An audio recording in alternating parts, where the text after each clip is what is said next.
Hey there, welcome back to TingleCon 2022. I am Nathan ASMR, and we are back with another panel slash one-on-one interview, which will be split up into a three-part series. But today we're going to be starting with our LGBTQIA plus panel, and this interview will be with Scan ASMR.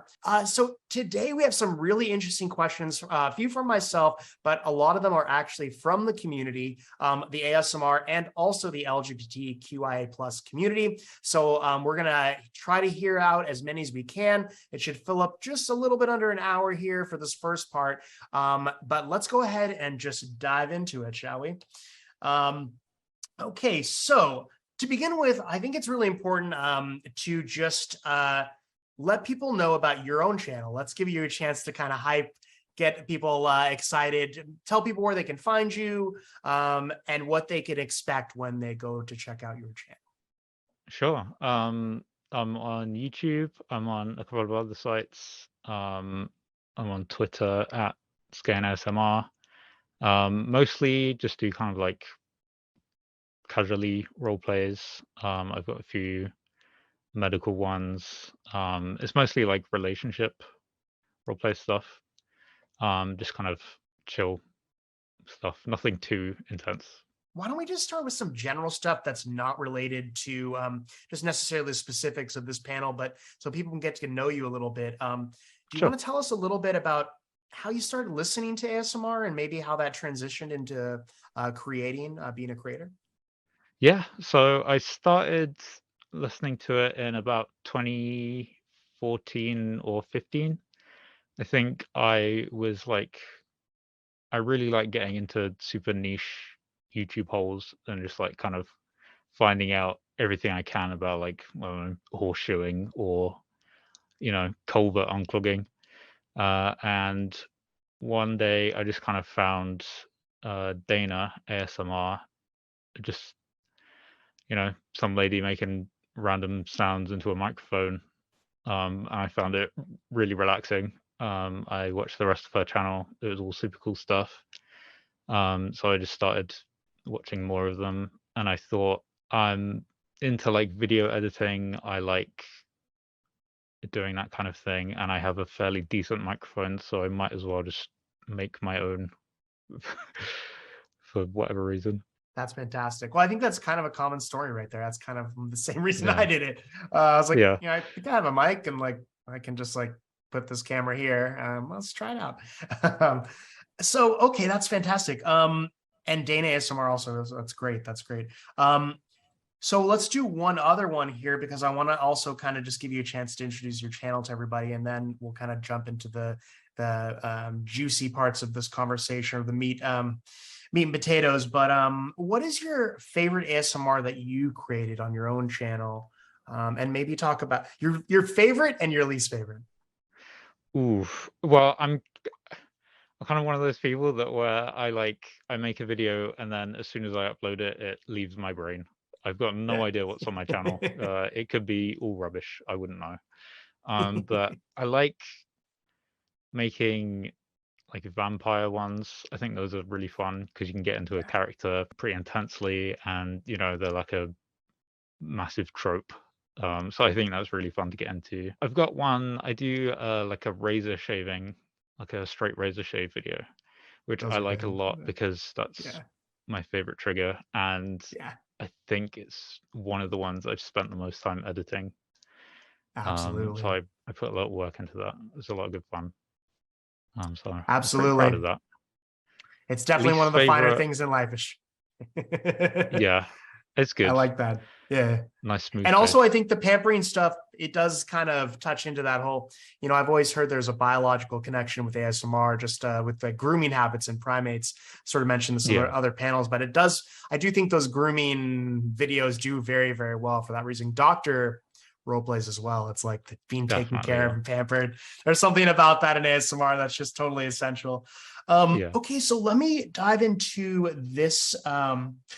I think actually I'm just going to go ahead and dive into the questions from the other creators because they're kind of asking Absolutely. some of the same things I was sort of thinking, and we'll just tailor it to sort of your specific, just kind of where you're at.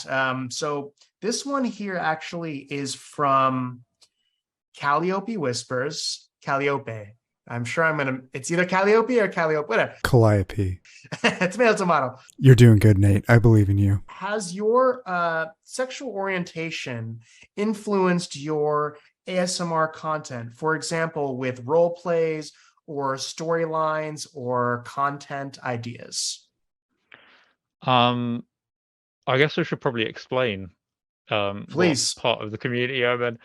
So I identify as agender, so non-binary spectrum. I don't consider myself homosexual or pan or anything, so I guess straight is probably the word I'd use, but fairly flexible around that. So I'm pretty open to stuff. And I don't know, my gender doesn't really fit into my videos because, you know, I'm mainly like boyfriend or like male friend or like, you know, that kind of thing.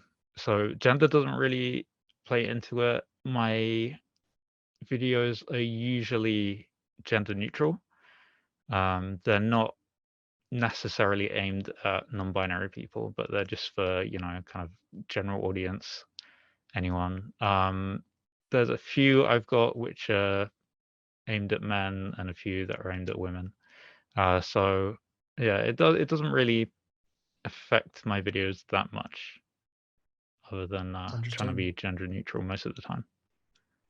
And that is interesting just about ASMR. I mean, when you really think about it deeply, it's such a it's almost like a music or anything else or film where you can create any universe you really want to. So it's like, yeah, even beyond just, you know, those, I think anybody can almost create whatever dynamic they want through their ASMR. And I think that's just such an interesting thing.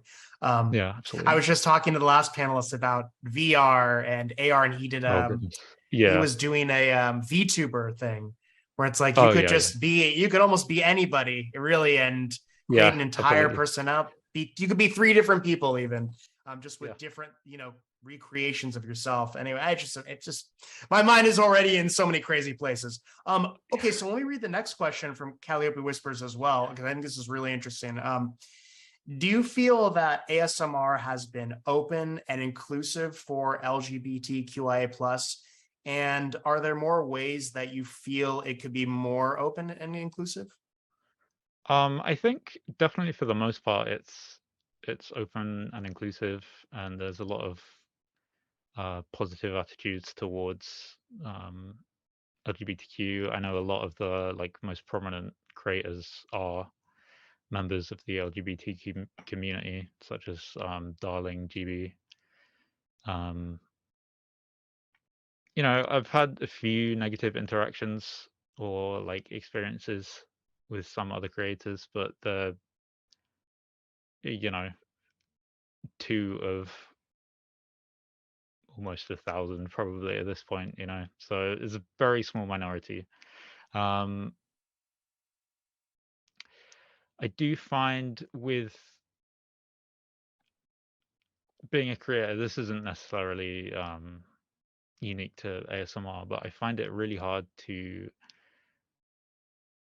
express my gender and to get it across to everyone basically. So the best I can do is put like pronouns in bio and like stuff like that, but for the most part the viewers of my channel are kind of, you know, they're seeing gendered stuff, so I get a lot of like gendered language in my comments, which is fine. It's like not optimal, but I understand that not everyone looks at the bio or whatever, and all the titles of my video are like, you know, boyfriend kind of thing. So that's kind of frustrating, but you know, it's fully understandable at the same time. But yeah, that's the only like non-positive, really. Absolutely. That's really, really interesting. And just, I think a lot of people may or may not, especially if they're coming from the straight community, they may not realize that kind of, those kind of things come up and how it might make somebody feel, and that's super important, especially with ASMR. That's such a, how you feel, how you make the people feel is such an important aspect of what ASMR really is. I think that's feeling safe and those things it's hand in hand. And especially as a creator, when you're giving, it's so hard when you're having to deal with those things as well. Okay, so let's move on to this. Oh, sorry. So it's not out of a place of malice. It's not even like it's like innocent ignorance in a way, where it's like, why would you know, kind of thing. Whereas like instead of people are being mean to me, it's just kind of they just simply don't know and are using like kind of default language, I suppose. Well, hopefully with panels like these, we can help them learn to, that's the key here. That's the more we know, the more we can do, be more sensitive to where other people are coming from. Absolutely. So let's go on to this next question here. Let's see here. So again, I feel like, you have a unique situation here, but I'll just read you the question and see if you feel like it applies. Sure. Have you felt more comfortable or secure in your sexual orientation since starting ASMR? I guess so. Maybe for you, maybe it'd be your sex and gender. Do you feel like maybe more comfortable, or I guess in what you just said was kind of an example where you felt less comfortable, but how much in general do you feel like since starting ASMR creation, because of ASMR in the community, you feel more comfortable in that way, or expressing yourself? Yeah, so I started ASMR in about 2016, and I came out kind of last year. So I really started ASMR before I was like fully hard questioning a lot of things about myself. So ASMR has kind of been there to help me explore that and to help me question things and figure out who I am and what kind of what ways I want to express myself and my gender. And it's been a very good tool for that because there are so many different role plays. I think GB did one for Pride, which is just about every single pronoun and like combination of things you can do, which are really good. There's like role plays for women, there's role plays for men, so you can kind of watch those, see what pronouns feel good, and kind of help apply that to real life. And as well, it's helped me like get to know and form bonds with other creators. So there's quite a few non-binary ASMR creators, and it's really good to have something to talk about, because joining a community can be pretty hard, especially like when you don't know how to make friends basically with a bunch of strangers. So I think it really helps be part of two kind of communities or like a sub community where you can kind of like support each other a little bit more. And I think it's really cool with that. So I'd say that ASMR has definitely helped me rather than the other way around, or kind of stuff like that. This actually brings me back to another question I had, because you mentioned you were friends with a lot of other non-binary creators. Did you have any, I didn't want to put you on the spot, did you have any that you really like or you'd recommend maybe for some of the audience to check out, besides your own channel, of course? Yeah, sure. I mean, non-binary creators, there's Emmy ASMR, there's Behind the Moons, there's Slight Sounds, who else we got? We got Sign ASMR, and then there's like other LGBT creators such as Tranquil Comrade, who's pretty good. I think she streams on Twitch. ALB in Whisperland and Softly Galoshes are also some of my favorite LGBTQ creators. Fantastic. I was going to ask you that, and I was like, I don't know, because I always feel bad putting people on the spot, like, who's your favorite? But I'm glad I got to ask you that, because that's so great. Like, there's just so many different creators out there, so it's hard to know, like, I forgot. Everybody out there. Okay, great. So let's move on to the next one here. We're just flying right through these. In fact, yeah, I hope we get through all these, but we may end up cutting out one or two of them. Sure. So let's go to the next one here. Again, this is from Calliope Whispers, and it is, I guess this kind of is, I'm going to skip the first part of this question because it's asking if you consume LGBTQIA plus content, which you clearly stated that you do, and you listed off some incredible creators. So we don't need to go over that again. But so do you find it helpful? I guess you kind of answered that, but maybe just elaborate more on that. And if not, why? Is there a type of LGBTQIA plus oriented content maybe that you'd like to see that you're not seeing? There's not that many videos targeted specifically to non-binary people. I mentioned the ones by GB earlier for Pride that she did. I can't remember if it was last year or the year before or this year. But there's a lot of videos that are gender neutral. So, they're not specifically stating he or she. There's a lot of neutral language, but I don't know, it's not quite the same thing as being specifically for gender non-binary people. So I would like to see some more of those. I mean, I could make some, which I haven't really done yet, which I probably should. Yeah, I think that's about it. There's like a fair amount of other stuff that I think there's. Well, if you're making it, then you don't get to enjoy it. You know what I mean? Then and it's like, then you don't get to relax to your own content the same way you do when somebody else makes it. That's for sure. I can listen to it while editing and feel bad about myself. That works. That does work a little bit. That for sure. That's why it's so hard. You're like, all right, I'm an hour 30 and I'm asleep. All right, great. So that's fantastic. Let's move on to the next question, and the next ASM artist who submitted a couple questions here, and that's Julieta ASMR, who's also a member of the LGBTQI plus community. And I think this is an important one because there's probably a lot of young people out there. And so what is something you'd like to say to the young people who are watching, who are questioning, or not sure if they're part of the LGBTQIA plus community? My main thing is, it's not too late.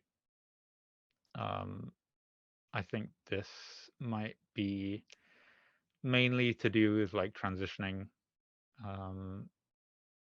stuff like that. But if you feel like you're too old, you're not. Like you can come out at any age, and if you're not safe to do so now, you will be at some point in the future, and even then it won't be too late. So I think it's kind of important to remember that there's time for you, and talk to your friends if you can, talk to members of your community, and definitely like explore and experiment different things so you can try stuff out. If you don't like it, that's fine. Try a different name or try different pronouns or neopronouns, whatever you want. The best thing that I did this is going to be like a super niche thing, but I started a job in a cafe, which was in like a different business. It was like a separate part of the business. And there was a garden kind of attached to it, and they had like members of the community come in and like work in the garden and stuff, and they were all super nice. People I worked with were all really nice, and they taught me about the LGBTQ community kind of stuff. Well, I mean, I knew about it, but they were like, I got to passively see what their lives were like and how it affected them in various ways, and kind of giving me different perspectives on gender and sexuality. And I think that was super important. So if you can join a community, find like a queer, fundraising community or something, and kind of try and join that, talk to people, see what they have to say. Actually, on the same question, I think this is probably related to what you just said, but the next question that Julieta asks is, what would you tell your younger self, when and if you were in the closet about, your identity? I don't know if I'd consider myself being in the closet. I was just fairly ignorant of what I was thinking. So that sounds what was I thinking? But I was confused for quite a long time about my identity. And I think I'd probably just be like, yo, chill out, it's fine. But I had again, at the place I used to work, I had like a few different coworkers who were non-binary, and I really enjoyed talking to them. And I think I'd probably try and explain that to my younger self and be like, hey, this is an option. You can just kind of not be a dude, and that's fine. I don't know how well I'd take it though. I think I'd be maybe more confused. So I don't know. So it sounds like, though, having the mentor, I mean, I guess you call it a mentorship in some regard, just that they shared wisdom with you. And that's so important right there. I mean, because you only know what you know, at the end of the day. And so I can only imagine that that's a great for young people to reach out to people who are older and have gone through some of these experiences. Because that's only really the only way to learn. Okay, so this is another one that's interesting. Also from Julieta. And this is, who is your favorite LGBTQIA icon? I've got several. My first one is, I don't really know if they count as an icon, but I'm going to go with Alan Turing. It's super. I think he was an incredibly really cool important person. Basically ended World War II, and the British government completely betrayed him and treated him appallingly. Of course. It's awful. Yeah, but more positively, I think, Stephen Fry, Graham Norton, big influences on me growing up. I think Dorian Electra has quite a large part in my identity. Kim Petras, I think, also. I think not a real person, but Kaoru from Evangelion is quite an important part of. Evangelion's awesome. Yeah, it's really good. It's an important part of questioning sexuality. I think he plays a really big role in, making you think about stuff. And also not really an icon, but I'm going to go with ALB's wife, Nico, who I think is a lot of fun. Fantastic. Awesome answers. Okay, great. So, and this now again, I think this is the perfect time to transition to this one, because this is sort of a fun question that's not necessarily related to some of the other stuff we've talked about. But since we're on the topic, it seems like a natural transition here. But this is from Minx Laura 123. Laura asks, which celeb would you most like to do an ASMR collab with? I mean, since we're talking about icons and celebrities. Yeah, I have two that I thought would be pretty cool. They've both done ASMR before. The first one is Jeff Bridges. He's got Cool. Yeah. Have you heard the Sleepy Tapes? Mm. Or the Sleepy Time tapes? He did like a weird fundraiser, like a charity thing called the Sleepy Tapes, where he just kind of rambles about stuff. And there's one, I think it's the I'll last be track. Googling that later. Yeah, check it out. It's really fun. Yeah, that's awesome. He like takes you on a mountain walk or something. It's bonkers. And the second one would be Dahyun from Twice. I'm a big K-pop fan. I think that'll be a lot of fun. I think she's done ASMR for like promotion stuff. So I think that'll be a good time. That would be I don't know how fantastic. well we'd communicate. My Korean's not very Yeah, well, good. with taps, with the tapping, it would Yeah, it's with that, universal language. for sure. Yeah. The ASMR language is universal. Okay, so then we've got another one from Minx Laura. So this is an interesting one. Do you get viewers saying you helped them to be more open themselves about their own situation? I think I've had a few. I have a video which I made for a friend about like coming out as trans to your date. So it's the viewer coming out to me as trans, and I've had a few comments on that one, which are kind of people's positive experiences with that and how it's made them feel accepted, which is very nice to hear.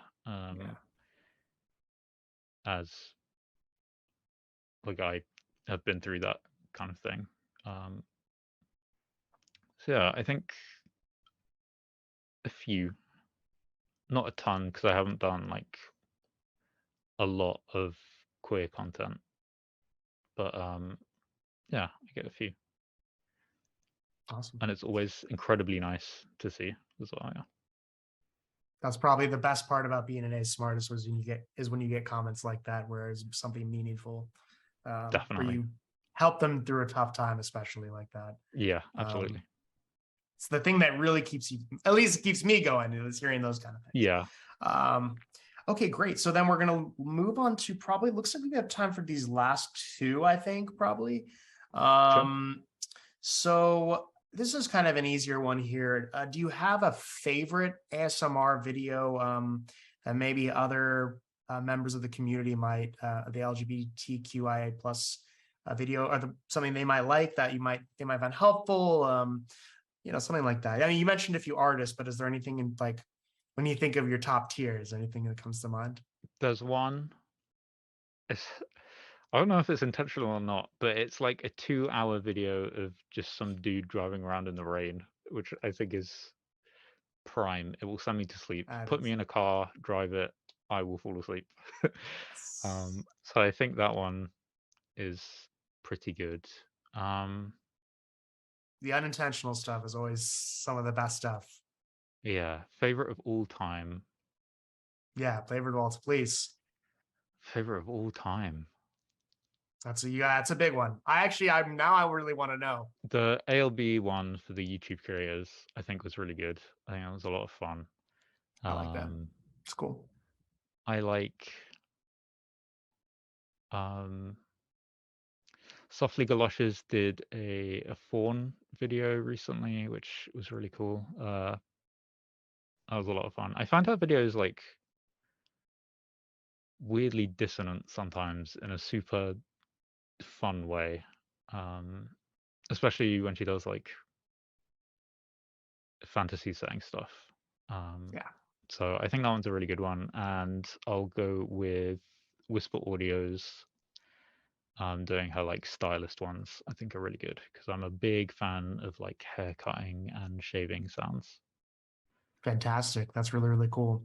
Well, there is something about the dissonance thing where I think different is an aspect of ASMR where, like, especially when you hear accents that are particularly like sound nice or more relaxing, there's definitely something about the uniqueness of the sounds that makes them kind of more relaxing in a way, I guess. But Whispers Audio also will be on a panel as well, so I'll have to mention that as well. That's fantastic. Okay, so let me ask the last question here because we only have a couple minutes left, and I just want to leave a little bit of time for you to give a good answer here, and then I'll close this out here. But so what would the future look like for ASMR for the LGBTQIA plus community? Like, what do you see if it could be what you wanted it to be, what would you envision?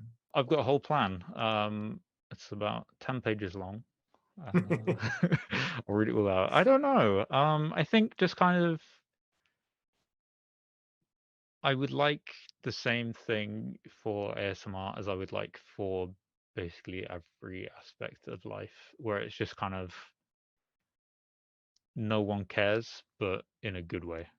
So it's a group of people that exists and everyone's cool with it.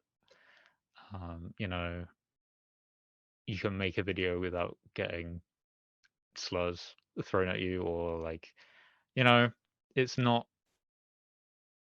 fetishized in some ways. It's just kind of there, and I think those can be problems with a lot of it. But yeah, I think just kind of, you know, it being there and no one making a fuss about it, I think would be perfect for me. I like that's very nice. Yeah, I think having the like tags and stuff is quite important. I suppose I don't know how much we're slagging off YouTube here, but yeah, I think YouTube does. You can we're We can definitely go. allowing it. Okay, We're allowing it. Yeah, I and think it's YouTube deserved. sucks. Yeah, I don't like YouTube very much. Yep. I think Now we're on Twitch. Remember, this is on Twitch, so you're good. Twitch is fabulous. Let me just say, it's YouTube that sucks. I think YouTube does a lot of stuff for advertisers, and I think a lot of researching and like meddling with algorithm stuff has shown that YouTube is systemically homophobic and transphobic, and I think there's a lot of work that needs to be done in their system for that to be resolved. And I think that creators' rights and human rights in general are more important than satisfaction and attitude of advertisers. Yeah, it's really disheartening to see that kind of thing where it's like you can upload a video of like, you know, a wedding or whatever, and it does fantastically, or you know, you put up gay wedding and it does terribly and makes no money. Kind of like the demonetization issue around LGBTQIA plus content is systemic and terrible. Is my main thing with that. Absolutely. No, it makes a lot of sense. And I think that's, it's really unfortunate, not to mention the extremism aspect where, a lot of the more extreme ideologies get pushed in general, which also involves exclusions of groups that are, at risk and, under threat already. And so it's unfortunate for the money that, some of these things get pushed, and it's a messed up model. But that all said, I mean, that's just so important for people to hear. And I think that this has just been an incredible conversation. I learned a few things myself, and I think many others will learn a lot just listening from your experience and with the experience of the others of this 3-part series. I think it's just going to be really, really interesting. And also, all three of you come from different parts of the LGBTQIA plus community. So that also is just really interesting to hear all the voices that are so unique. I mean, obviously it gets lumped together in this one acronym, but it's like so many unique individual experiences amongst that. So, so that all said, I just want to say thank you so much, Scan ASMR, for joining us. I got it right. Yes. I want to thank you so much for joining us and just sharing your experiences. I'm sure some of it wasn't like the easiest thing to discuss or talk about. And so we're so appreciative that you were willing to share that with us. And with that all said, if you want to find out more, you can find Scan on YouTube, Scan ASMR. please go check them out. And, if with that all said, we'll see you in the next TingleCon 2022 panel. Have a good one.